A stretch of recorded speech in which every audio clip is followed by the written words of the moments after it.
জীবনের সবচেয়ে সুন্দর মুহূর্তগুলো আসলে এমনই ছোট ছোট। আজ বিকেলে ছেলেকে নিয়ে একটু হাঁটতে বের হয়েছিলাম, একটু ঘুরে আসি, ওর সঙ্গে কিছু সময় কাটাই। ভাবলাম একটু ঘুরে আসি, ওর সঙ্গে কিছু সময় কাটাই। হাঁটতে হাঁটতে কখন যে অনেকটা পথ চলে এলাম কিছুই বুঝতে পারিনি। ছেলেটা পাশে পাশে হাঁটছিল আর আমি ওর দিকে তাকিয়ে শুধু ভাবছিলাম সময়টা কি ভীষণ দ্রুত চলে যায়। তো সেদিন ছোট্ট একটা শিশু ছিল আর আজ আমার হাত ধরে হাঁটছে। তারপর মনে হলো মেয়েকে আনতে হবে। ছেলেকে নিয়ে আবার মেয়েকে আনতে চললাম। দুজনকে যখন একসাথে দেখি তখন আমার মনে হয় আসলেই পৃথিবীটা ছোট। আমার পৃথিবীতে সবচেয়ে দামি মানুষ দুটো হলো আমার সন্তান।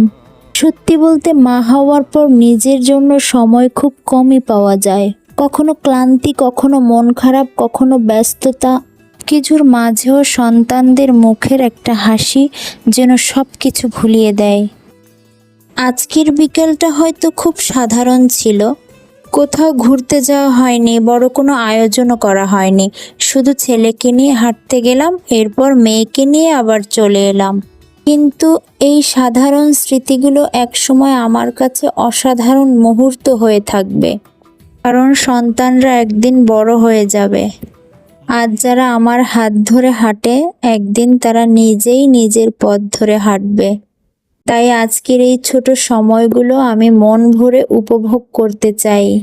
সন্তানদের নিয়ে কাটানো প্রতিটি মুহূর্তই একজন মায়ের কাছে এক একটা অমূল্য স্মৃতি।